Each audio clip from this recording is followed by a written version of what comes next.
O podcast que você ouve agora é uma produção da Central 3.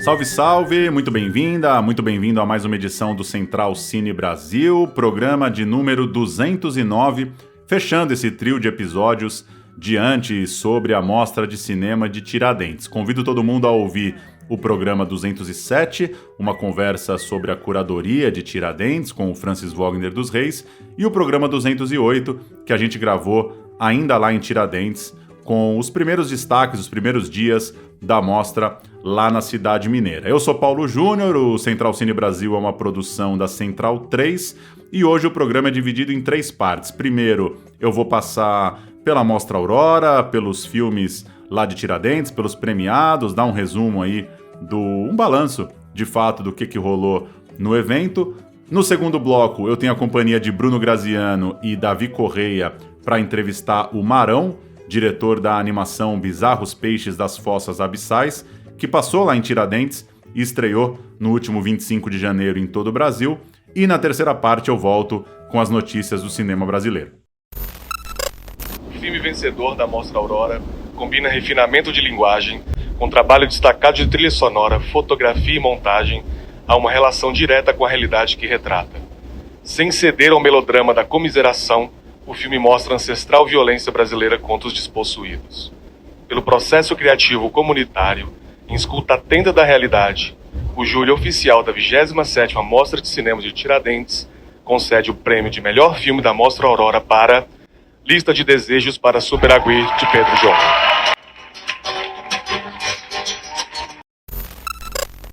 Você ouviu Afonso Shoa, diretor de Mulher à Tarde, A Vizinhança do Tigre, 7 Anos em Maio, Arábia, cineasta mineiro, parte do júri oficial que premiou Lista de Desejos para Superagui, do Pedro Gion, um documentário do Paraná, como vencedor da Mostra Aurora. Também, junto do Afonso, estavam no júri a artista e escritora do Rio de Janeiro, Aline Mota, a crítica, programadora, pesquisadora do Rio Grande do Sul, Juliana Costa, a pesquisadora, professora da Federal Fluminense, Lia Bahia, e o poeta, ator, artista, cineasta do Ceará, Uirá dos Reis. Vou começar a falar da Mostra Aurora pelo vencedor. Lista de Desejos para Superagui é de fato o filme que mais me pegou nesse pacote dos 7 longas, tanto do ponto de vista pessoal, né, enquanto envolvimento na sessão.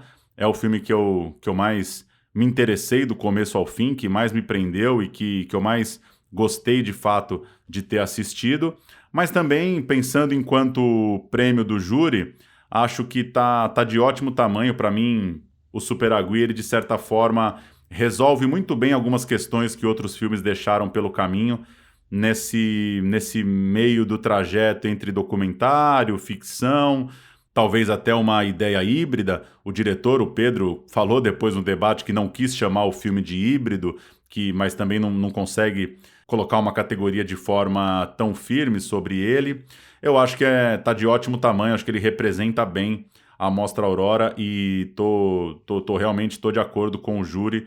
Me parece o filme que melhor capta esse momento e essa coleção de filmes selecionados pela curadoria. Superagui é uma ilha no litoral sul do Brasil, uma ilha lá no Paraná, e o principal personagem do filme é o Martelo, é um pescador de 70 anos que, além de pescar, claro, além da lida diária, ele está numa corrida para conseguir a aposentadoria, está numa briga burocrática, está tendo que se provar um trabalhador, comprovar seus anos de labuta, essa coisa muito comum, no Brasil, essa coisa muito institucionalizada que às vezes não alcança particularidades locais, e a gente acompanha então o retrato dessa ilha, muito também presos às questões pessoais do Martelo. O filho do Martelo, Cajá, ele também surge como um personagem importante ali, e esse retrato da ilha é muito interessante porque, como o próprio nome do filme diz, ele parte de uma lista de desejos. O Pedro já tinha estado lá junto com o fotógrafo Renato Ogata para filmar uma história que ele tinha escrito.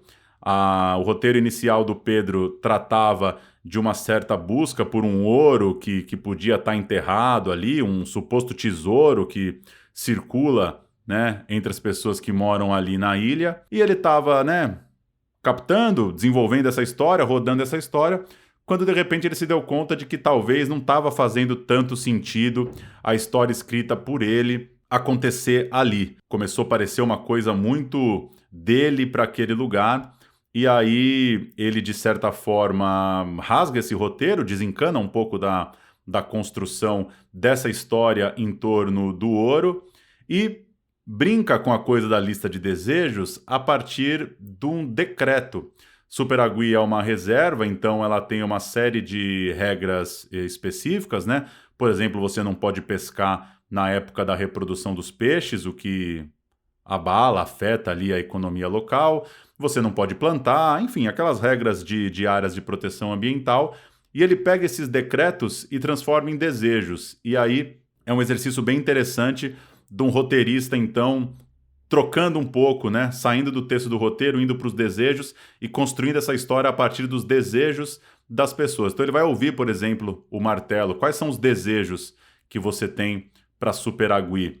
E a partir daí ele vai montando, né, esse mosaico das ambições, dos desejos daquele lugar para construir a sua história. Tem uma coisa muito bonita do filme, que é a forma com que ele se relaciona com esses personagens, né? Não são protagonistas de exaltação, não são líderes comunitários, como muitas vezes a gente pode imaginar num documentário de imersão, numa região, num grupo de pessoas. E acho que isso é uma coisa que ajudou muito, isso é o fato de, em determinado momento do filme, as famílias, as mulheres, surgirem com muito destaque, né? Obviamente a pesca é uma atividade, né, numa localidade como essa muito masculina, os homens saem para o mar, as mulheres ficam com outras atividades na ilha.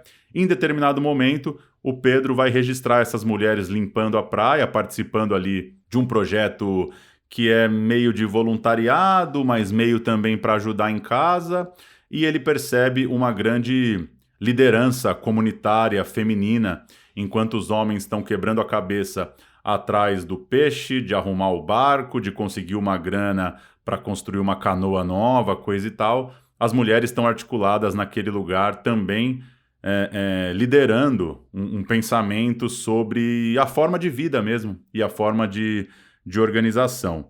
E, de fato, o Pedro teve um presente nas mãos porque ele encontrou um personagem muito carismático, né? O Martelo, ele vai muito bem na câmera. São várias cenas em silêncio dele mesmo, olhando para o mar, tocando ali a lida diária, e funciona demais. A gente conhece essa ilha, seja do ponto de vista da paisagem, seja do ponto de vista dos dilemas locais, a partir dessas figuras, né?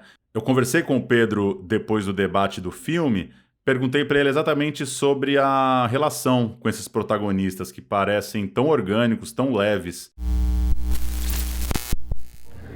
Eu acho que a gente que se apaixonou por ele, foi uma troca que a gente teve, em que ele gostava da câmera e a câmera gostava dele. Então foi assim que a gente foi indo. Então quando a gente não sabia para onde ir, o que filmar, ele aparecia e a gente começava a filmar e dava alguma cena e o filme foi desenrolando nessa troca com ele, porque ele tinha é um cara sem vergonha assim com a câmera. Então a gente foi naturalmente, ele foi se posicionando como um personagem principal e foi apresentando o drama dele, as problemáticas dele. Então foi uma coisa muito natural mesmo, assim. Foi um encontro natural que ele teve com a câmera. Ele, por algum motivo, ele é um cara que tinha uma afinidade com a câmera. E depois eu pedi para o Pedro comentar essa presença feminina, né? Que muitas vezes num filme de trabalho e numa ocupação tão masculina, diretores acabam muito voltados para essa grande figura do patriarca, o cara que vai levar o dinheiro para casa, mas no fim das contas é um olhar muito variado, porque esse grupo de mulheres, ele em determinado momento surge com muita força no longa. Isso, acho que tem uma organização que as mulheres têm na ilha de Superagui, e acho que em lugares pequenos há uma divisão bem clara, o que é o trabalho da mulher e o que é o trabalho do homem. Mas o que eu achei interessante, estando lá na ilha, foi ver que as mulheres estavam muito mais engajadas politicamente, e o trabalho delas também. Então, assim, elas tinham uma organização muito maior do que os homens, na verdade, assim.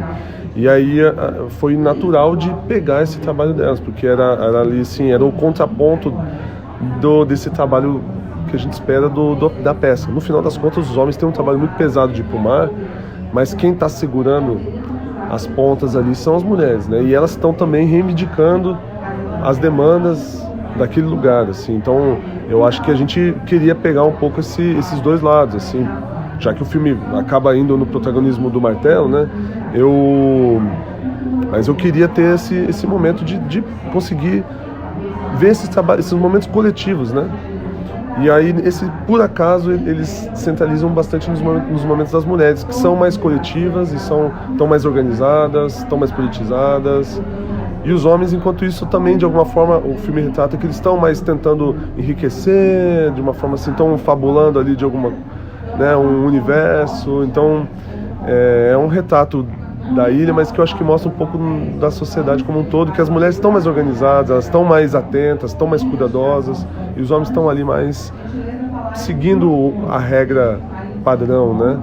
Enfim, gostei demais do filme, algumas cenas inesquecíveis, o protagonista Martelo com um farol, Martelo e Cajá andando de barco e listando os nomes das praias, uma forma muito, muito sensível e muito interessante, que me pegou demais, de apresentar um lugar e de apresentar o modo de vida desse lugar. Acho que funcionou muito a construção conjunta, inclusive como o Afonso diz aí no anúncio do prêmio, a relação com a comunidade para construir essa história, uma coisa que muita gente busca no documentário, nem sempre isso imprime tanto, né, na tela. Acho que no caso de Lista de Desejos para Superagui, imprimiu e rolou demais. A menção honrosa do júri também me contempla demais, Maçãs no Escuro, filme experimental do Thiago Neves, rodado em Diadema, em uma semana, com o Edson Aquino. Edson Aquino é um ator, dramaturgo, diretor de teatro, um agitador cultural ali em Diadema, e o filme se propõe a acompanhar o Aquino, mas não deixando muito claro de início de que forma que ele vai acompanhar. Então, no começo, talvez você fique um pouco na dúvida se vai ser num documentário de mentira, se vai ser numa ficção mais pura, se vai ser na ironia, se vai ser um retrato de artista de fato, vamos seguir esse artista e ver como é que ele vive. E no fim das contas o filme mistura um pouco tudo isso e tem um jeito muito, muito autoral, assim, muito legal de olhar para o Edson Aquino e de confundir o espectador. Eu até brincava com as pessoas lá na véspera de que, para mim, o prêmio tinha que ir para Superagui, mas que também ficaria de ótimo tamanho se ele viajasse para Diadema. Acho que é um filme muito importante também para o momento que a gente está vivendo, porque o Edson ele representa um pouco esse cara da cultura que pode estar ficando em desuso. E pensando até num público jovem, né? Pensando no contraste entre Edson Aquino, um cara com 35 anos de carreira no teatro, que não explodiu para o grande sucesso, que não está no Sesc da Avenida Paulista, que não está ganhando editais, que é super errante nisso tudo, né? Ele conta no filme, o grupo de teatro não tem CNPJ, ele não tem empresa aberta. Então, esse personagem que é amador, no melhor dos sentidos, que não está na arte, na cultura por uma questão carreirista ou por uma questão meramente profissional, contrastando com um ambiente também de festival de cinema que muitas vezes precisa fazer essa provocação, né? O que a gente está querendo fazer com os nossos filmes? Que histórias a gente tem para contar? Para que serve isso tudo? Qual que é a nossa postura nisso tudo? Então, acho que o filme provoca uma reflexão, inclusive, para uma nova geração fazendo cinema, que muitas vezes também pode ver a presença no festival como um passo para a carreira, né? Como uma forma de se consolidar como uma pessoa da arte, da cultura. E aí a gente vê um filme que tem um personagem que está com outra relação, completamente outra, tão distante, que parece antiquada, que parece amadora, parece menor, dentro de um pensamento contemporâneo da carreira, do meu curta vai ganhar um prêmio, vou conseguir um edital para um longa, e onde vai passar, onde vai estrear, e esse edital, e esse caminho, e essa mentoria, né? Mas penso mais enquanto provocação, enquanto pensar que são muitas pessoas como o Edson, né? Que estão por aí. Esse cara que às vezes, e eu sou do ABC Paulista, eu vi muito ali a região, esse cara que mora no ABC, um lugar que meio se basta, mas também que está longe da capital, aquele teatro meio escondido, numa rua meio escura, e que de certa forma tem nesse caminho, nessa posição, o seu lugar no mundo, né? E repito, ainda mais estando num festival que se pretende ser de vanguarda, de invenção, que se pretende como também um espaço para refletir sobre os processos. Eu conversei com o Thiago e com o Edson depois do debate, comecei falando para o Thiago sobre essa capacidade que ele teve de, mesmo tendo uma longa relação com o Edson, fazer o filme só em 7 dias, saber o que ele queria com o filme, ao invés de acompanhar um artista por meses e meses, e depois resolver um filme na montagem.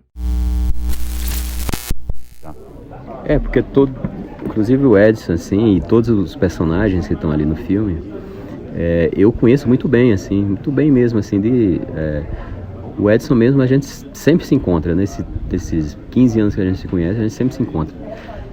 Agora eu tô morando na Paraíba, mas eu tô lá e cá, Diadema é uma ponte para mim, faço várias viagens no ano, assim, nesse contexto e tal. A gente sempre se encontra, assim, a gente valoriza essa coisa do encontrar. Então o filme é muito... A produção tinha que ser muito objetiva, questão do tempo de todo mundo, assim, como as pessoas fazem outras coisas.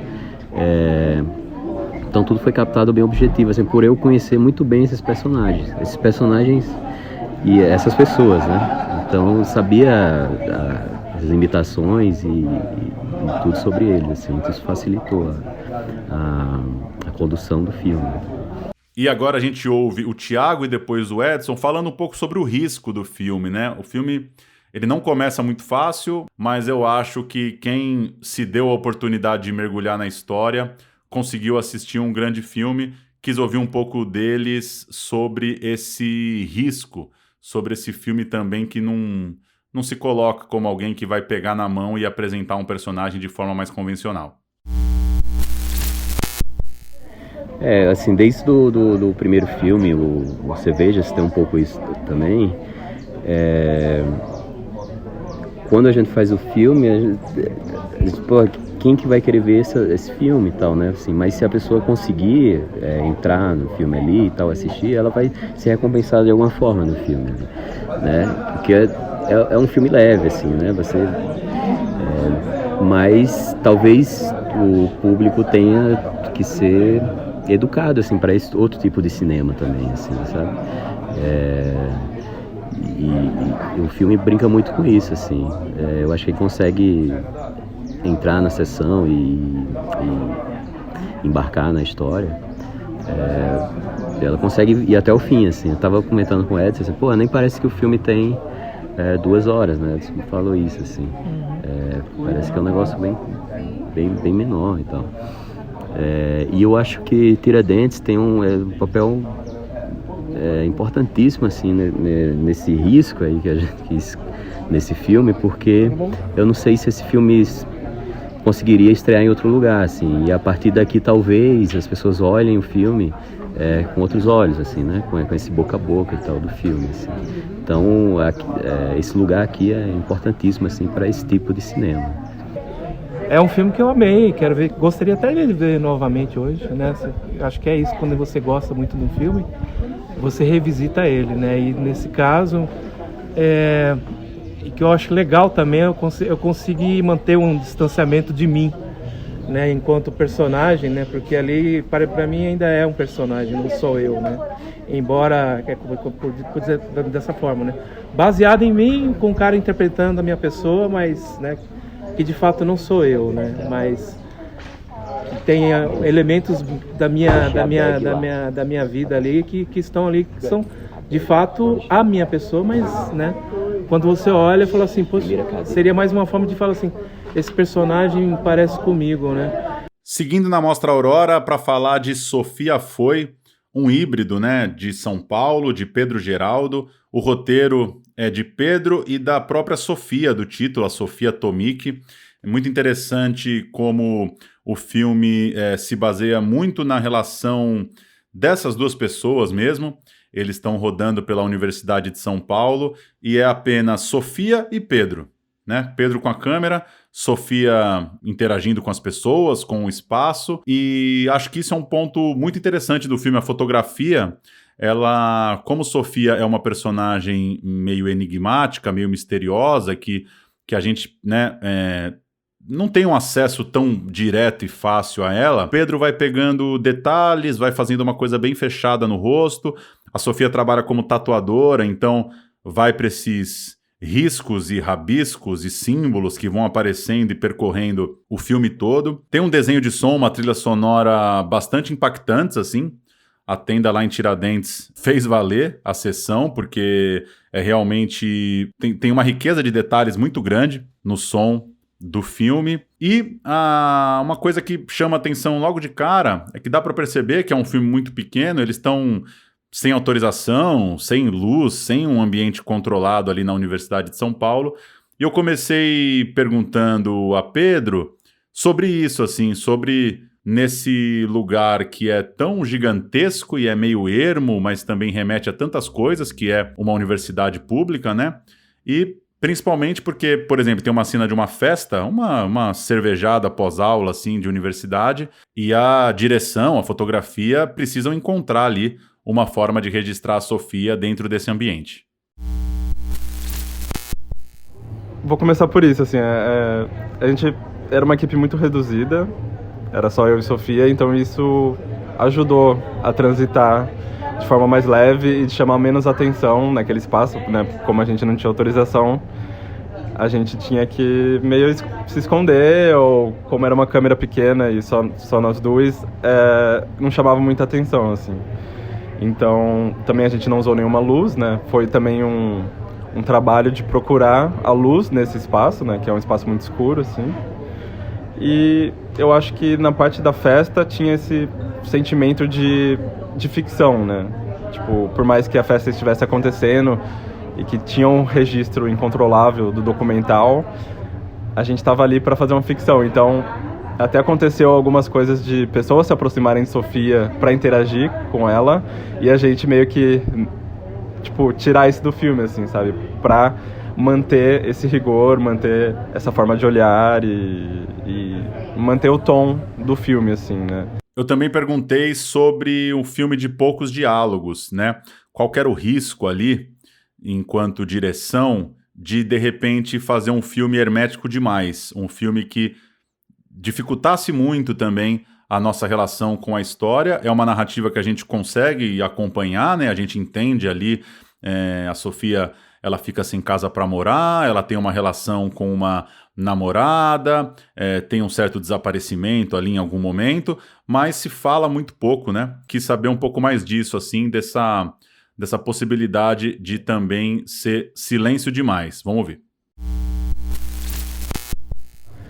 É engraçado essa pergunta porque teve um momento da filmagem em que o nosso pensamento e se a gente tirar todos os diálogos? E aí eu entrei numa crise porque eu acho que ficaria de fato um filme muito hermético, muito estranho, e que eu acho que os diálogos ajudam as pessoas a se relacionarem com o filme, né? Tipo, a verem Sofia falando e, não sei, acessarem um pouco da dificuldade que é acessar ela, né? É muito difícil acessar a Sofia, então acho que esses momentos de diálogo ajudam as pessoas se relacionarem, assim. Mas é isso, como foi um filme sem roteiro, a gente não tinha vontade de ter tantas falas, assim. Era mais sobre manter um tom, manter uma atmosfera E a partir dos encontros, essas conversas apareceram, assim, porque o filme é um filme improvisado, né, nesse sentido dos diálogos. E eu acho que ajuda, assim, ajuda a fruição, ajuda a compreender quem é o personagem, o momento do personagem. E eu acho que isso foi essencial pro filme. Outra conversa para trazer aqui no programa é sobre Eu Também Não Gozei, filme da Ana Carolina Marinho, que tem como protagonista a Letícia, uma personagem que desde o começo a gente percebe que está muito próxima da diretora. A Letícia, ela tá grávida e ela tem 4 homens que ela desconfia, né, que ela imagina que podem ser os pais da criança, e ela então tem 2 coisas ali, né, basicamente para conviver. A própria maternidade, né, encontrar uma rede de apoio, se virar, o nascimento, cuidar do filho, coisa e tal, e essa busca pelo pai da criança com um certo dilema, porque ela é uma mulher independente, ela não quer mostrar nenhum tipo de dependência em relação ao cara, ela não está procurando um marido, no caso, é muito mais uma relação de meu filho tem o direito de saber quem é seu pai, mas ao mesmo tempo é algo que começa a incomodar porque ela tem uma dificuldade sobre esses caras, né? Especialmente 2 são até desrespeitosos, grosseiros com ela, né? Como se, enfim, alguém te procura dizendo que você pode ser o pai de uma criança e você ignora, não responde, foge, diz que a pessoa tá maluca, coisa do tipo. O filme, ele tem esse mérito de ter uma história que chama muita atenção, né? O público ficou ligado nessa história, você entra nessa busca, cara, quem que é o pai? Por que o pai não aparece? O que está acontecendo? Ela vai conseguir achar? Ela não vai? Isso está afetando ela quanto? Ao mesmo tempo que, às vezes, o filme se confunde um pouco como uma rede de apoio a uma mulher gestante e mãe depois. Ele é muito próximo da personagem, inclusive é natural de que a conversa depois também foi muito por esse caminho, né? Perguntaram, por exemplo, para a Letícia o que o filho dela acha disso tudo, o alto número, né, de crianças no Brasil que não tem o nome do pai nos registros. Enfim, acaba se tornando uma história muito pessoal, muito tocante, de um debate muito sério, ainda que seja um filme bastante roteirizado, assim, né? Bastante com a mão muito grande de uma história que está querendo ser contada por Ana e por Letícia. A Letícia escreveu um livro sobre essa história toda, se apresentou numa peça, performance, e eu comecei perguntando para Ana exatamente sobre esse roteiro, sobre essa escrita da história, porque a Letícia, quando sobe ao palco antes da sessão, ela já se diz roteirista do filme, e eu não tinha lido nada sobre o filme, me chamou um pouco a atenção, né? Falei, opa, então a protagonista escreveu essa história, de fato, e no fim é uma história, claro, real da personagem, né? Do ponto de vista documental, ela está documentando a própria gravidez ali no filme, mas uma história, né, escrita posteriormente com base nesse drama de uma gravidez que a pegou de surpresa e que ela não tinha um respaldo das pessoas que ela precisava ali no momento. Vamos ouvir a Ana. Então, quando a gente pensou na realização do filme, a gente tinha essa ideia de fazer uma ordem cronológica da história, né? Mas muitas coisas a gente pensava juntas, como equipe de roteiristas, para onde a gente vai. Por exemplo, a gente pegava o mês de Letícia. O que você vai fazer esse mês de exames, de compromissos com a gravidez, com o filho? A gente elegia o que era e a gente propunha situações que a gente poderia fazer juntas. Então, essas proposições, que também às vezes eram proposições mais artísticas, assim, mais performáticas, a gente pensava tudo junto. Então, assim, quando a gente pensa esse crédito do roteiro coletivo, é porque era essa equipe que estava no set, que estava pensando o que seria um próximo dia de filmagem, né? E como seria? Seria dentro do carro? Seria caminhando pela rua? Seria organizando a mãe dela junto, a irmã dela? Enfim, então tudo isso a gente pensou juntas, assim, as possibilidades de situações que a gente filmaria, né? Então por isso que a gente acredita coletivamente. E aí tem uma coisa que chama muita atenção quando você fica nesse fluxo, né, de filme à noite, debate de manhã, é como o debate muitas vezes abre o jogo, né, sobre os mistérios, sobre as dúvidas, né? Sobre os fiapos, as brechas dos filmes. E aí eu perguntei sobre isso para Ana, né? Como que ela pensa em relação a preservar um pouco um jogo de cena. Também. Eu queria comentar que eu acho que isso que provoca no espectador é também o que provocou em mim quando eu soube da história de Letícia, que eu falei, isso é um filme. Eu acho que a potência disso também tá nesse desejo, nessa curiosidade de saber mais dessa história. Uma sensação de que, nossa, eu queria ver a continuação desse filme, eu queria continuar acompanhando a história de Letícia, porque eu acho que é isso, ela provoca esse lugar de coragem, de euforia também dentro de nós, assim, de o que é que eu faria nessa situação, né? Então tem esse lugar que eu acho que é muito poderoso mesmo, e eu fico feliz de saber que as pessoas estão seguindo a Letícia, querendo ir atrás, porque também não coloca ela num lugar à margem, ao contrário, né? Coloca ela no lugar, eu quero estar próximo dessa história, quero entender essa história, né? Então, ontem, por exemplo, na abertura do filme, eu falei pra equipe, eu falei, acho que a gente não deve abrir nada sobre o filme agora, para que as pessoas possam ter a experiência de viver essa fricção entre o que é real, o que não é, né? O que foi construído ali de encenação, o que não foi. Eu acho isso muito importante, acho que as pessoas saem com essa pulga atrás da orelha. Hoje, eu tive vontade de comentar mais por curiosidade mesmo, porque é isso, por exemplo, ontem aconteceu de alguém reconhecer a voz do ator, achar que era o homem, né, e depois descobrir que era dublado e falar, mas espera, como foi isso? E ela me provocou essa pergunta, né, ontem ela falou, então ele dublou, mas ele era exatamente esse texto, enfim.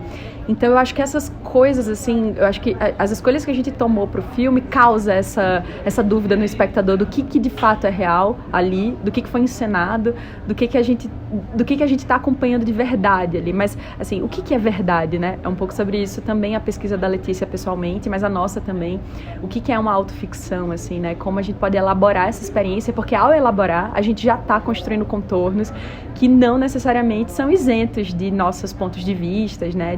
Então eles podem ser também ficcionalizados de alguma maneira, né?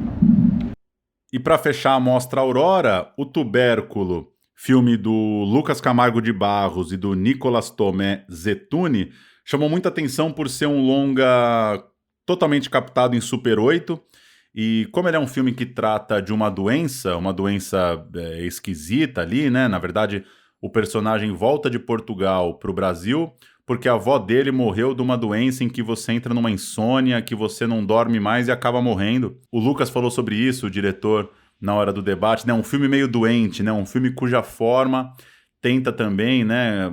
Cuja forma estética, tentam também, né? A textura ali, trazer um pouco esse ruído. O filme, de fato, você mergulha nessa linguagem da Super 8. Tem uma história de retorno para casa aí, né? Esse personagem tá voltando, a avó dele morreu, ele tem direito à herança, ao mesmo tempo ele tem que conviver novamente com essa cidade do interior que ele, a princípio, não tinha planos, né, de voltar a morar lá, e nisso ele esbarra nos seus amores, nos seus contatos do passado. Essa cidade é Andradina, no interior de São Paulo, com participação de um elenco local, né, para além do protagonista, esse elenco local que faz toda a rede dele ali, todo o entorno de Andradina, e uma busca meio de inaugurar um novo olhar assim para uma cidade, de pegar elementos convencionais de uma cidade e transformá-los dentro dessa textura de um filme meio de uma doença, de uma estética Super 8. Essa me parece a grande pira estética ali do filme, né? Voltar para sua cidade, né? O próprio diretor mora hoje em Portugal, o Lucas.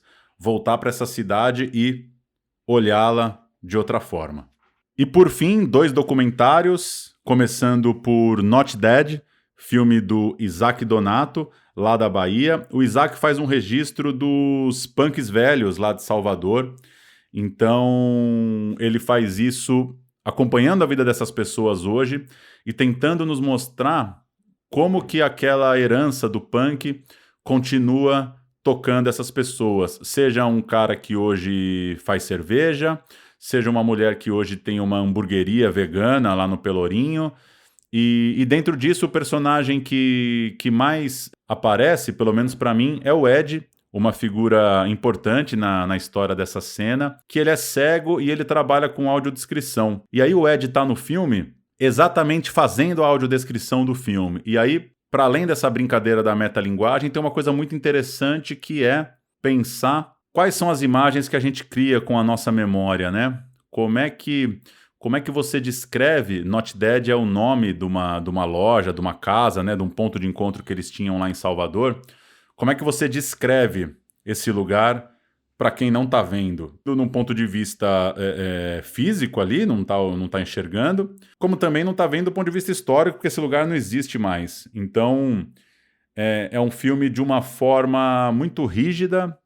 O Isaac não vai para arquivo, ele é até econômico na música, sobe ali um som de Cólera, tem o Clemente participando de uma live com uma banda, mas não é exatamente mergulhar nas entranhas desse som.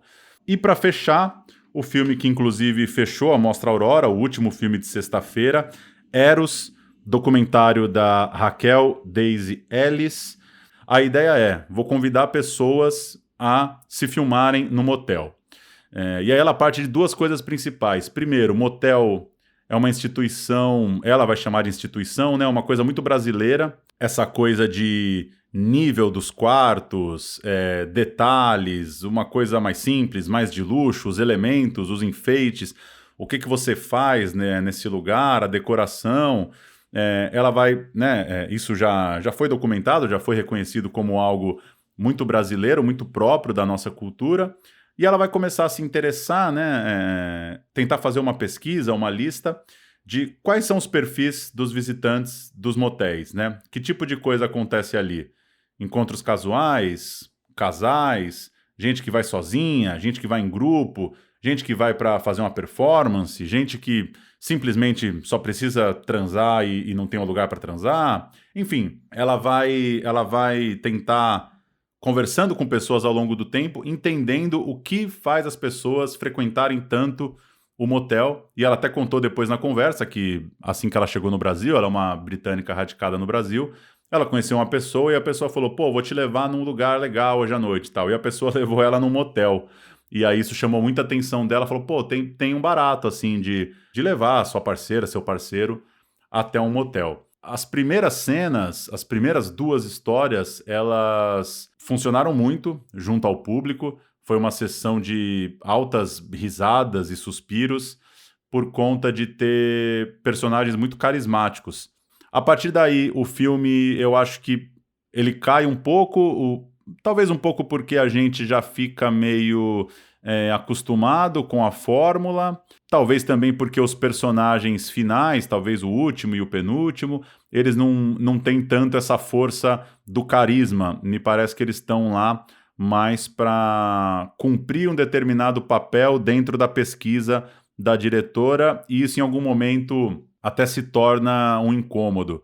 Eu queria destacar a fala da crítica convidada lá no debate, a Maria Bogado. Acho que foi o melhor texto falado, assim, dentre todos os convidados críticos para participar dos debates, porque, de fato, trouxe provocações muito interessantes, né? Um filme que nos faz pensar sobre limites, né? De público e privado, o que é uma imagem pública, o que é uma imagem privada, que espaços eu tenho para fazer coisas privadas. Será que o motel também ele já não remete a uma ideia de performance? Será que a gente também não vai ao motel para se mostrar um pouco para a pessoa que está indo com a gente? Acho que trouxe bem assim essa coisa de um filme que nos provoca a pensar o uso da imagem, o porquê que a gente tem esse interesse de se mostrar e essa discussão tão interessante sobre o que é público e o que é privado. Surgiu no debate, por exemplo, a referência ao filme Pacific, do Marcelo Pedroso, né? Ele pega um navio chamado Pacific, pega os vídeos amadores, né, registrados ali pelas pessoas desse cruzeiro, desse navio durante 7 dias, e monta um filme a partir disso, né? Então tá meio nessa linha de entender quando que imagens privadas viram um filme e qual que é a relação que as pessoas têm com encenar, performar. E uma coisa que é interessante que a diretora contou, ela tinha muito medo do filme ficar meio que um pornô amador, né? do filme ter imagens que a gente pode acessar aí num site de pornografia a qualquer momento, mas ela ficou muito entusiasmada quando o primeiro personagem, né, ele tá no filme, ele estava lá no debate também, quando ele mandou as imagens que ele captou, ela ficou muito impressionada com a fotografia, com a postura deles diante da câmera. Ela sacou que, cara, não vai ser um pornô amador, né? As pessoas vão enquadrar, vão pensar, então tem imagens bem legais, assim, é muito interessante ver esse desejo das pessoas de pensar nas imagens que elas vão produzir. Acho que é um filme que gera muito, muito debate e tem uma discussão bem legal aí sobre uso da imagem e sobre como a gente se projeta na imagem também. Eu vou finalizar passando pelos outros prêmios para falar um pouco da mostra como um todo. Antes, dizer que no YouTube da Universo Produção estão lá os debates, não os debates dos filmes, os debates, né, o Fórum de Tiradentes, debates temáticos, debates que tratam muito do tema principal da curadoria, que é o tempo. Então, muita gente legal, boas cabeças pensando sobre o tempo de produção do cinema, o tempo do espectador, o tempo das coisas, de fato, no mundo que a gente vive hoje, além de algumas questões mais no ponto de vista de política pública, né, como a discussão a respeito da regulamentação do VOD, que é a principal demanda hoje, a linha de frente aí da discussão, o país, né, finalmente entender como que a gente organiza essa nova forma de se fazer audiovisual, que é pautado por empresas, né, por grandes empresas, que vão produzindo cinema, pautando o que a gente assiste enquanto espectador e, obviamente, de toda forma, influenciando a nossa relação, seja enquanto feitura de filme, seja enquanto consumo de filme. Tá tudo lá no YouTube da Universo Produção. Outros longas premiados. Na mostra Autorias, o prêmio do júri da crítica da Abracine destacou Estranho Caminho, do Guto Parente. Infelizmente, perdi o filme do Guto Parente, não consegui ver ali na correria de Tiradentes. O Guto, muito reconhecido lá na mostra, né? Ele é um dos diretores de Estrada para Ítaca, que ganhou a Mostra Aurora em 2010 e que foi reexibido nesse ano como parte do Clássicos de Tiradentes. Então, muito legal ver o cinema tão produtivo do Guto, né? E vendo seu novo filme também sendo reconhecido num ano em que se lembrou da importância, do impacto de Estrada para Ítaca, agora 14, quase 15 anos atrás. O prêmio Carlos Rechenbach, da Mostra Olhos Livres, que é dado pelo júri jovem, reconheceu Aquele que Viu o Abismo, do Negro Léo e do Gregório Gananian, um filme com uma diversidade impressionante de formas. Tem um personagem ali vivido pelo Negro Léo cheio de nuances, de trejeitos, um cara meio paranoico, uma narrativa ali meio na vertigem, e que ele tá dentro de uma coisa, de um labirinto ali, andando pelas ruas da China. Filme bastante inventivo, filme com uma forma, uma linguagem muito, muito evidentes, assim, muito protagonistas na forma de contar a história. E é interessante o reconhecimento do júri jovem para Aquele que Viu o Abismo, numa mostra que tinha uma programação muito interessante também, né? Seu Cavalcante, do Léo Laca, passou e também foi bem reconhecido pelo público. O Léo filmou Seu Avô por quase 20 anos e teve agora a estreia mundial do filme, uma sessão muito emocionante, inclusive, porque a mãe dele, a tia dele, né, as filhas do seu avô, portanto, que estão no filme, estavam lá na sessão, e acho que é um filme que muita gente gostou também. Seu Cavalcante, o Léo vai para um caminho mais cômico, constrói um personagem ali em cima do vô dele, que é um cara pitoresco, e acho que consegue fazer um grande exercício de uma coisa que várias pessoas que fazem filmes já fizeram, que é filmar alguém da sua família, né? Filmar alguém muito próximo por vários e vários anos e depois organizar esse material de forma a construir esse personagem. Acho que o Léo foi muito bem sucedido nisso. O júri popular premiou o longa As Primeiras, da Adriana Inhanhas. Muito, muito legal, muito contente de ver a plateia celebrando um documentário que trata do início do futebol feminino no Brasil, que resgata, que organiza essa história das pioneiras do futebol feminino no Brasil, né? Um filme que passou na praça, que tem um apelo muito popular, que é o futebol, e que está tratando de um assunto que, ainda que tenha crescido nos últimos anos, no ponto de vista da organização, dos arquivos, né, do registro, ele ainda é muito desconhecido, né? É completamente desconhecido para um público geral, né? Quais são os primeiros times do futebol feminino, quais são as mulheres que, de alguma forma, deram seu jeito para jogar. É muito legal o trabalho da Adriana. Aira Bonfim, que é uma das principais pesquisadoras do futebol feminino no Brasil, está também ali no trabalho junto da pesquisa, então já aumentou meu nível de confiança, já boto muita fé no projeto e acho muito legal que a votação popular tenha dado essa moral, tenha embarcado num filme que trata de um tema tão importante que está pipocando aí há anos, né? Que está aparecendo aqui e ali em outros projetos, mas que tem um longa agora, passando por um festival e com o impacto de apresentar essas histórias.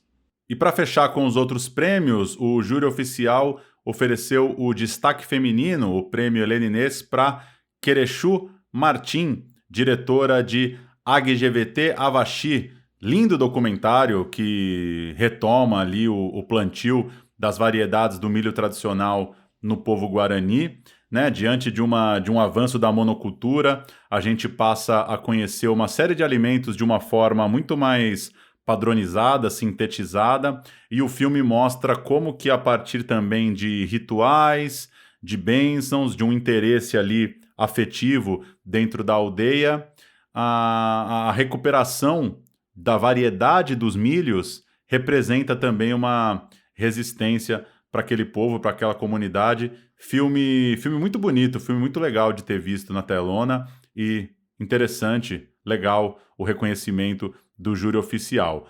Ainda nos curtas, o júri popular reconheceu Soneca e Jupa, filme de Minas Gerais, do Rodrigo R. Meirelles. Soneca e Jupa são dois amigos, o Soneca está indo vender uma Kombi e ele convida o Jupa para acompanhá-lo naquela viagem. Um filme muito singelo, muito sutil, muito sensível, basicamente Soneca, Jupa e um cachorro, e muito legal que o público tenha entrado nessa história. Deixo um abraço também para o Rodrigo, que é ouvinte de longa data aqui do Central Cine. A gente pôde se conhecer lá em Tiradentes, ele estava muito feliz na noite de premiação com o reconhecimento do público para o seu Soneca e Jupa. E a Mostra Foco deu 2 prêmios para Eu Fui Assistente do Eduardo Coutinho, do Alan Ribeiro. Um é o prêmio do júri oficial, outro é o prêmio oferecido pelo Canal Brasil de curtas. Alan Ribeiro também estava em Tiradentes com seu longa, Mais um Dia Zona Norte, e em Eu Fui Assistente do Eduardo Coutinho, como o nome já diz, ele lembra um momento, né, uma cena que ele viveu na equipe do Coutinho. Tem uma história anterior em que ele faz um curta, que o curta tem uma citação ao Coutinho, e depois o Coutinho assiste esse curta. Enfim, a relação dele. Até brinquei com algumas pessoas lá que quando a gente parar de se emocionar com o Coutinho, a gente pode parar com tudo isso, né? É inevitável que é um personagem que ainda mexe demais com o público do cinema, e o Alan não só resgata essa história com imagens até inéditas do Coutinho, como brinca um pouco de Coutinho ali, né? Faz um filme à la Eduardo Coutinho, de certa forma, na sua condução de texto e na sua narração. Reconhecimento duplo para o Alan, seja para o júri, seja para o Canal Brasil. E, por fim, os 3 prêmios do programa UIP Corte Final, 3 filmes, portanto, no Corte Final, que foram exibidos a um grupo ali fechado de pessoas, né, para concorrer a esses prêmios.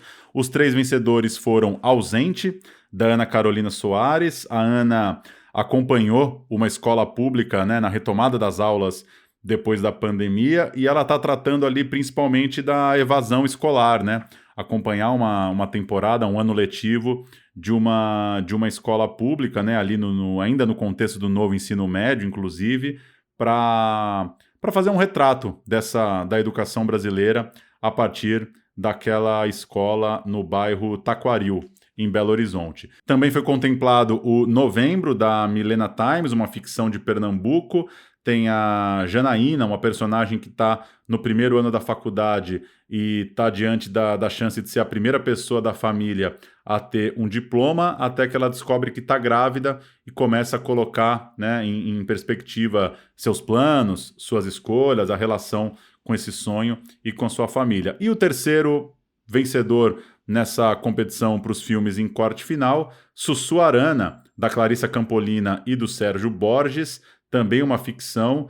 Dora caminha sozinha por estradas e paragens hostis, buscando trabalho e a terra que pertencia à sua mãe. Num acidente, ela reencontra um cão que havia cuidado e abandonado. Eles vão até um vilarejo, estão ali com a casa, o trabalho, os amigos, e aí o filme acompanha a saga da Dora pelo seu passado, pelos seus caminhos, pelos seus encontros.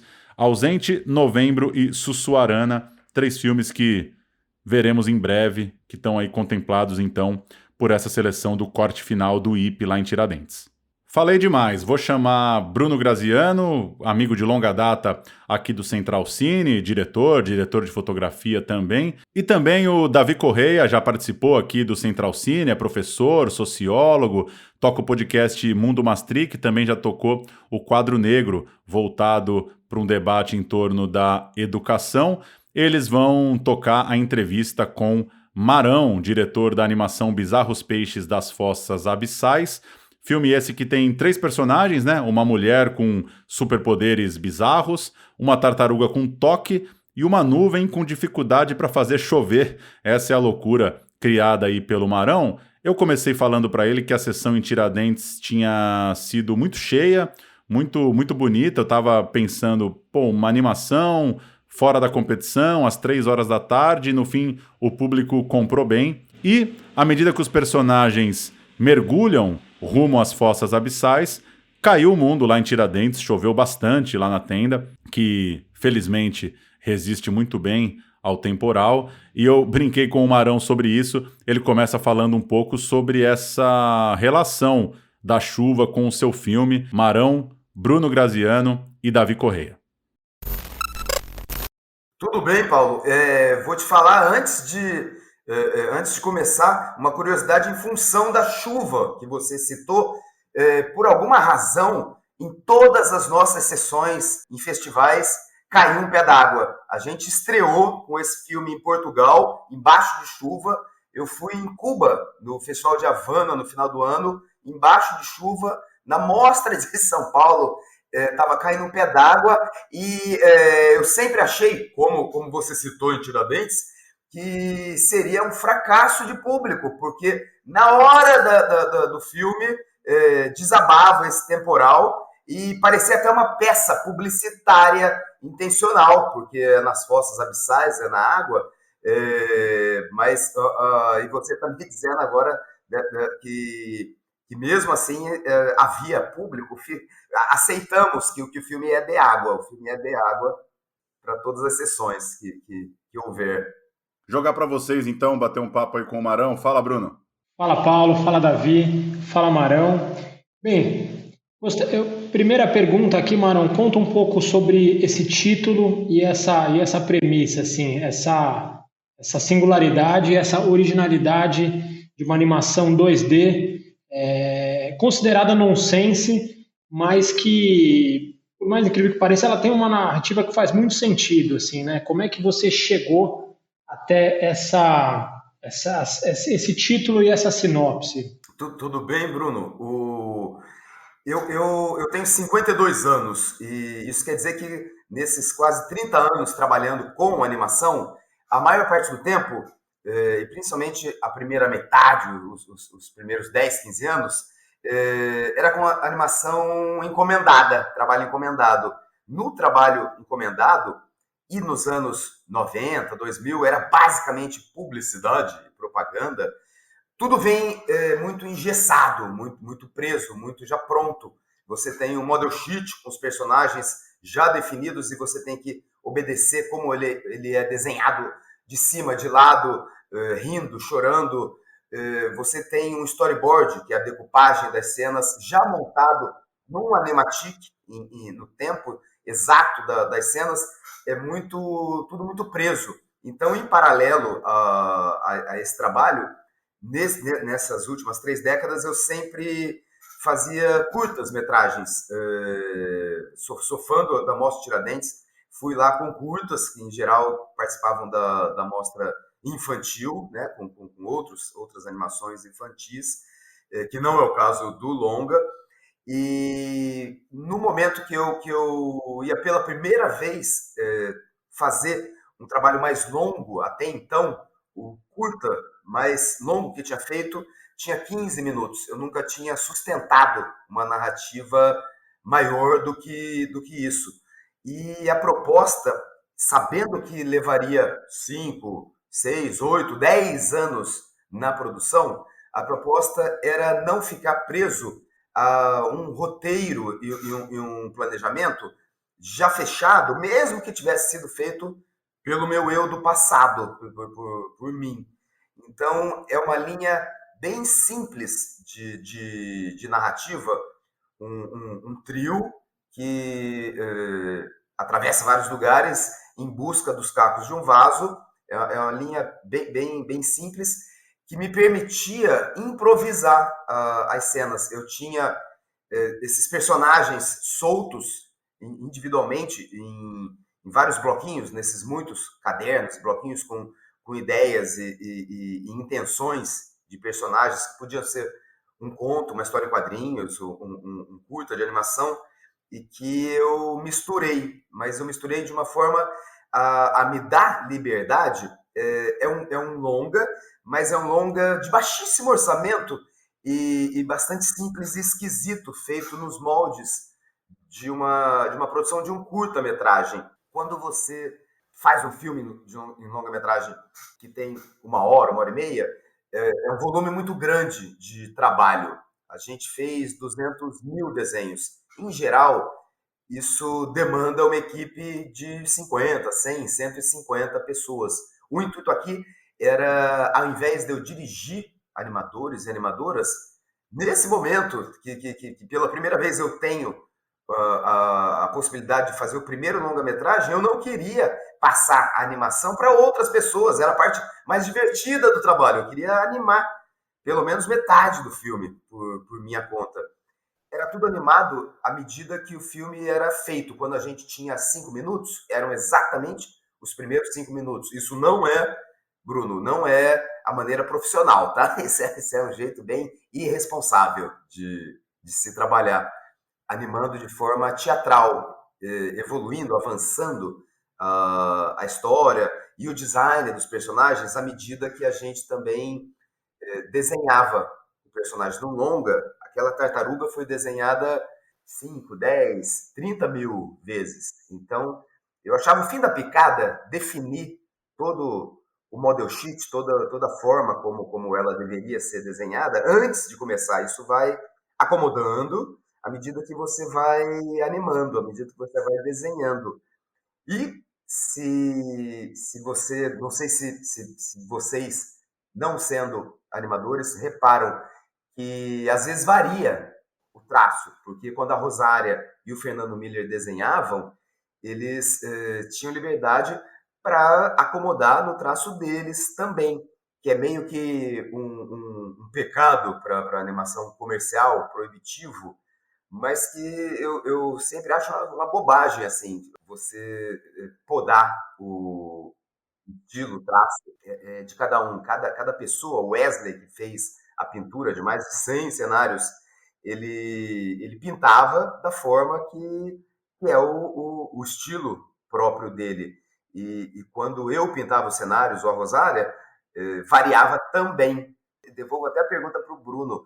É nítido para você que o estilo, que o traço varia, e isso te incomoda quando você assiste? Olha, de maneira nenhuma, porque eu acho que a animação 2D, e especificamente este filme, né, ela traz uma liberdade estética muito grande na percepção em si. Então, em nenhum momento, eu, como espectador, fiquei buscando defeitos ou buscando vamos dizer assim, uma perfeição de traços, né, ou de continuidade de traços, porque eu realmente adentrei ali na proposta do sonho, na proposta da Brisa e fui curtindo a viagem, né? E aí eu já aproveito Brisa é bom, brisa é bom. Isso é uma expressão jovem que eu não conhecia antes. Brisa é bom. É bom, eu acho que representa bem o filme, porque eu acho que essa animação ela é muito espirituosa, né? Quer dizer, a gente torce ali pelos personagens, mesmo por mais que eles não sejam figuras realistas, humanas, a tartaruguinha, a gente fica realmente muito torcendo por ela ali. E eu sempre tive uma percepção em relação a animadores. Eu sempre achei que os animadores tinham que ser muito loucos, assim, né? Realmente usar muitas substâncias alucinógenas para poder viver desse mundo. E hoje eu penso um pouquinho, conhecendo melhor alguns deles e esse universo, um pouquinho, que vai muito do estado de espírito, né? Então, eu queria saber se você concorda, como é que você coloca assim, o seu estado de espírito pessoal para poder transpor isso através de desenho. Tem uma história que é famosa assim na história da animação, que é sobre os animadores do Dumbo dos anos 40 da Disney, o original, né, 2D lápis. E tem uma cena que o Dumbo fica bêbado. E é uma cena alucinógena, assim, muito doida. E uma questão, na época, quando eram entrevistados os animadores, era sobre o tipo de drogas lícitas ou ilícitas que eles teriam consumido para produzir aquilo. Mas a maioria nem bebia na época. Para você constituir essas cenas insanas, na verdade, é uma labuta bem dedicada, né? e sóbria no cotidiano. E tentando, da mesma maneira que talvez seja mais nítido pelo roteiro, né, em alguns filmes, quando é nonsense, quando é Monty Python, assim, mas é muito limitado o trabalho da gente encomendado na atuação, no acting. O personagem, ele se assusta, e aí, para exagerar que ele se assustou, eu estico a cabeça dele e eu arregalo o olho dele para ficar 4 vezes maior do que o normal e a língua esticar até 1 metro. A maioria das vezes, nos trabalhos comerciais, isso não é aceito. Você tem um limite de distorção daquele personagem. Então, quando a gente faz um trabalho pessoal, é o momento de poder não ter rédeas, não só no roteiro, mas nessa estilização do desenho do personagem, do traço do personagem e do acting, da atuação do personagem também. As vozes são gravadas sempre antes, né? Não é uma dublagem, é uma voz original e não é uma voz guia. As vozes são gravadas em várias opções, socorro, socorro, socorro, e você escolhe a versão final antes de começar a animar. Prenúncio! Prenúncio! Prenúncio! Prenúncio! Prenúncio! E eu lembro que enquanto a gente gravava, e nenhuma das 3 pessoas, né, nem Natália, nem Rodrigo, nem o Briggs, tinham referência de nada, porque o filme ainda não estava animado, não tinha começado a ser animado, e existiam algumas versões um cadinho mais histriônicas ou estilizadas, e tendo gravado várias opções, a opção, na hora de editar, era sempre no que foi mais monotônico, mais monocórdio. Era sempre de uma forma mais naturalista, para mesmo dentro dessa história bizonha e sem sentido, até a metade do filme não dá para, não faz o menor sentido, né, o que está acontecendo e para onde a história vai. E isso não é só do público, né? Isso é da equipe também. A equipe também não conseguia entender quem é esse velho, por que está aparecendo cenas com esse velho, e manter uma voz, uma opção mais naturalista nas vozes, era para tentar sustentar o que, na verdade, para mim é tudo muito autobiográfico e simbólico sobre situações da minha vida inteira. Vai lá, Davi. Marão, tudo jóia aí? Então, assim, eu tinha separado alguns comentários para fazer e, assim, eu fiquei com inveja da pergunta do Bruno, porque, no final das contas, essa troca de bola rapidinho entre você e o Bruno, ficou pensando que eu queria ter ouvido você falar isso antes de eu assistir, porque eu achei muito interessante os comentários que você fez com relação ao filme, e não foi um spoiler, né? Então, assim, eu vou pedir desculpas para quem tá ouvindo, se talvez for spoiler o que eu vou falar, mas eu preciso fazer essa pergunta, porque na verdade eu preciso fazer esse comentário, assim, eu até comentei com o Paulo, eu falei, mano, eu chorei muito, assim, pra mim no ápice do filme, que é a hora que ela, né, tem a explicação ali, e assim, o que eu achei mais interessante foi a escolha de não ter imagens nesse momento, a gente tá falando de uma animação, e aí a escolha de não ter a imagem, aquilo me fez, assim, né, aproveitando o que o Bruno comentou da brisa, ali eu entrei na brisa, porque ali eu comecei a pensar nas minhas lembranças, eu pensei muito, eu pensei tanto na minha mãe quanto, né, que é uma senhora que tem passado por alguns problemas, e pensei na minha filha, pensei nas lembranças que eu tenho com ela, nas lembranças que eu tenho com a minha mãe, então assim, eu queria te agradecer em primeiro lugar, obrigado, até falei isso até me emocionando de novo, assim, peço desculpas, e assim, eu queria primeiro entender, né, por que essa escolha de não imagens, eu sei que tem um sentido poético ali, do que eu entendi, mas eu queria muito ouvir de você essa escolha. E em cima disso eu queria fazer uma segunda pergunta, né? A vida passa de repente? Assim, sendo contraditório com o que eu acabei de falar para o Bruno, Davi, esse trecho é um monólogo da protagonista. Esse trecho é de fato literal. Tudo que a personagem fala são coisas que aconteceram comigo. Meu avô comprava gibi para mim, meu avô dava dinheiro para comprar gibi, meu avô me emprestava o carro dele quando ele já não podia mais dirigir e eu estava aprendendo a dirigir. Meu pai não podia me emprestar porque eu ainda não tinha idade, mas meu avô emprestava. E esse trecho, ele a história toda, na verdade, é para falar sobre essa situação do nosso avô, né? Somos muitos netos e netas que acompanharam a doença dele. E durante a cena, a Natália Lage, ela gravou de uma vez só. Foi a primeira vez que ela leu e gravou, e a gente usou essa primeira vez.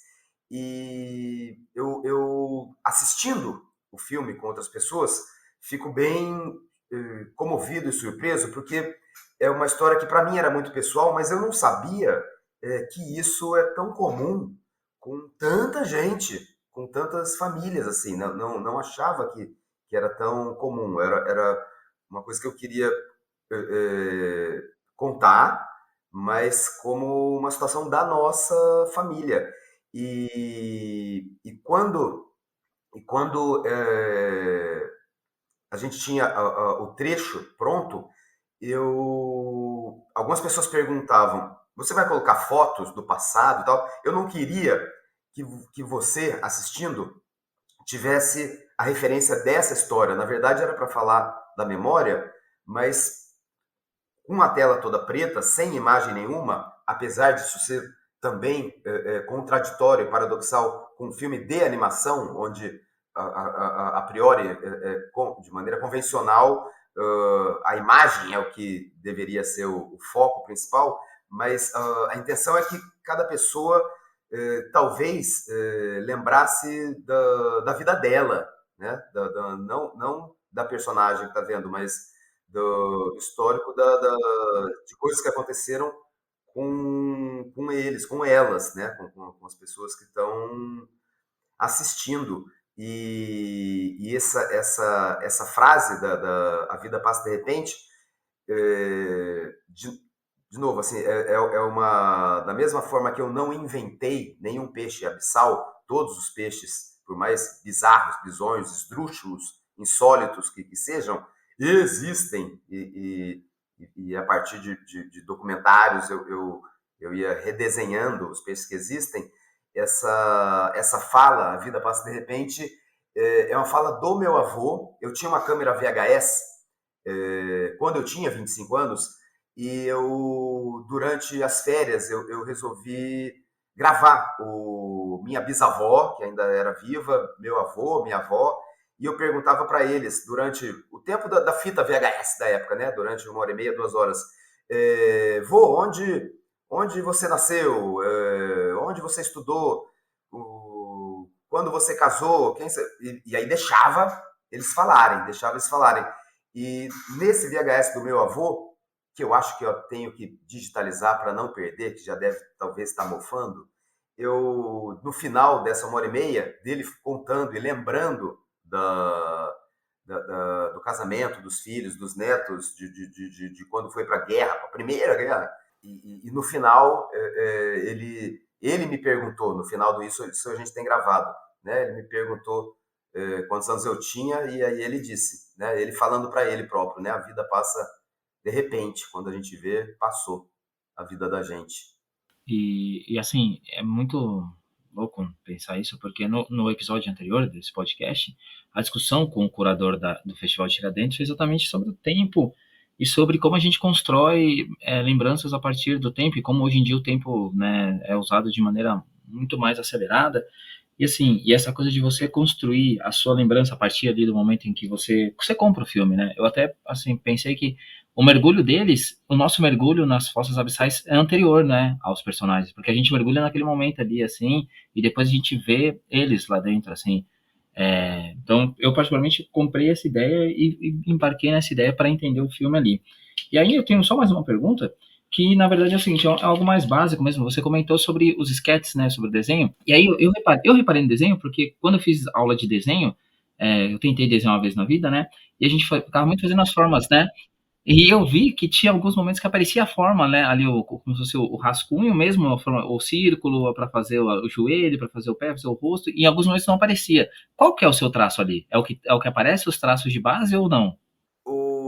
Tem uma teoria na qual eu acredito muito, que é a teoria dos 5.000 desenhos. Você já ouviu essa história? A teoria diz que todo mundo tem 5.000 desenhos ruins dentro de si.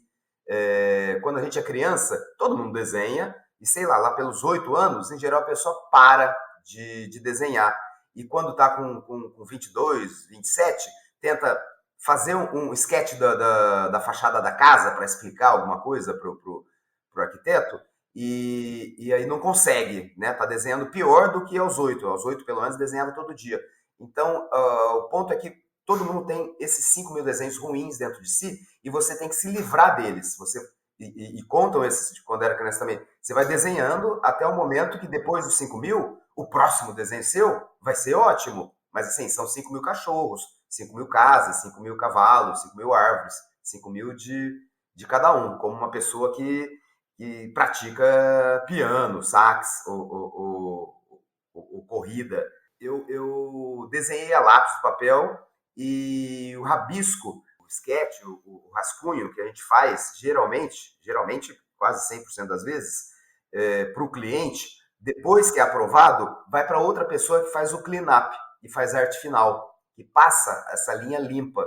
E mesmo quando era a mesma pessoa que eu via no comercial, na chamada de novela, fazendo essa arte final, perdia a espontaneidade. Eu sempre achava mais o traço sujo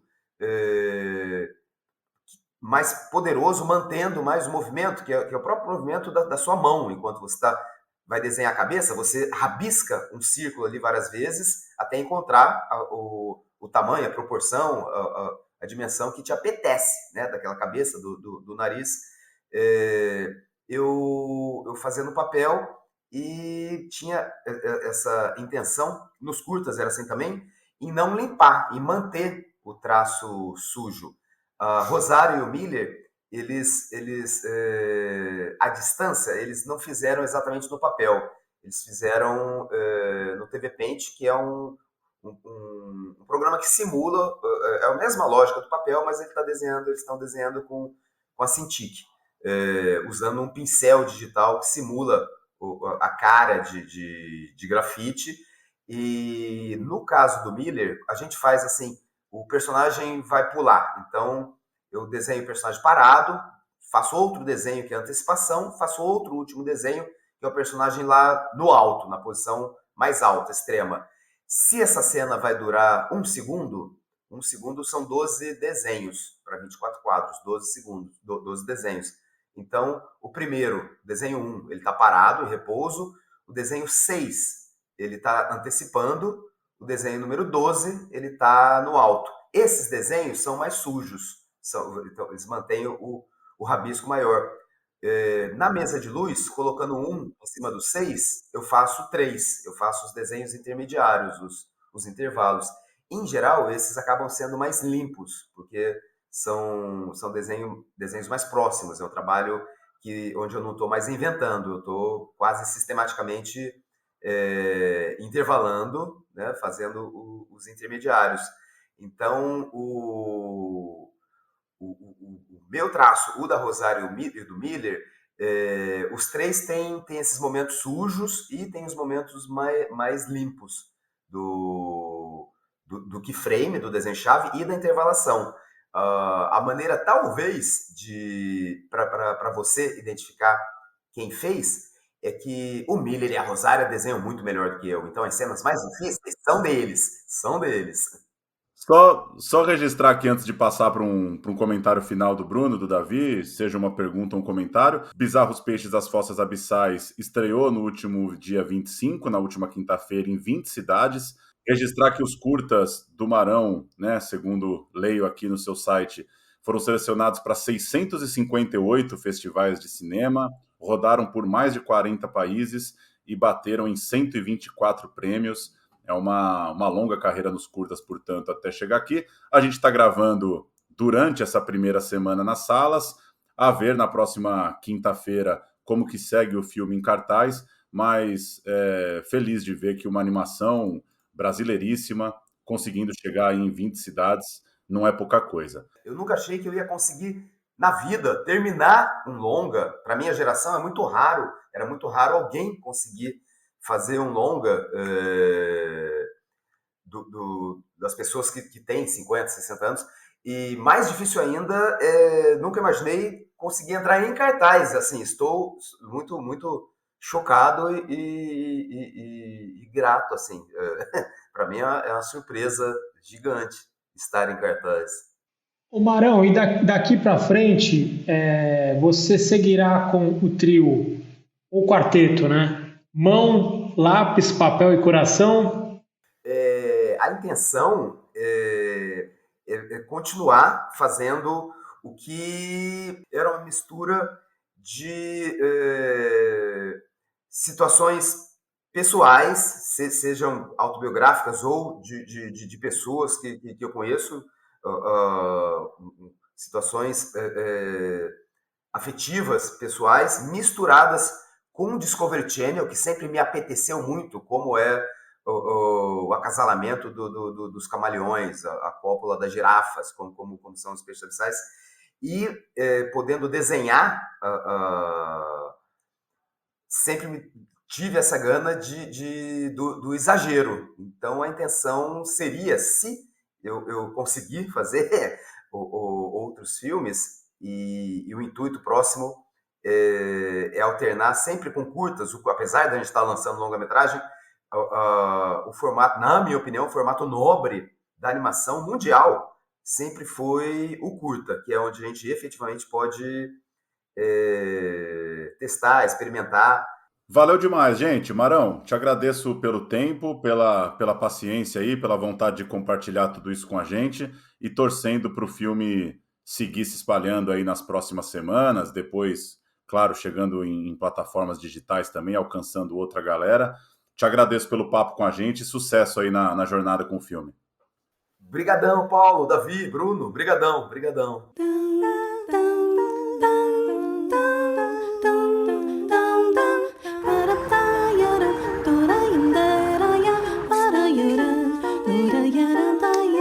Meu nariz, minha napa.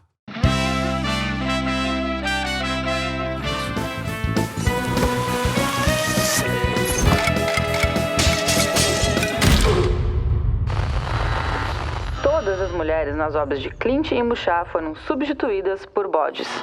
Isso quer dizer que eu vou ter que comer 2.000 metros quadrados de grama ou o município de Araraquara vai ser destruído. Bizarros peixes das fossas abissais. Roteiro e direção de Marão. Animação de Marão, Rosária e Fernando Miller. Tá aí, gente. Bom papo com o Marão, detalhando curiosidades e brechas que ficam quando a gente vê uma animação tão rica quanto essa. Um comentário final de vocês aí da viagem do filme, como é que foi assistir As Fossas Abissais? Olha, eu gostei do filme, né? Não tenho muita visão crítica assim, em relação a ele. Como eu citei na pergunta, eu realmente entrei na brisa.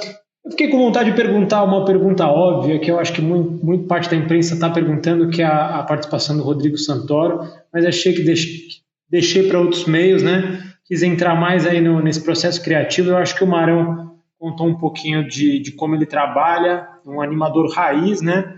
E eu gostei do que ele falou, que eu acho que na animação o formato nobre realmente é o curta. Agora, ele conseguiu fazer um longa sem barriga, né? Que não cansa, redondinho assim.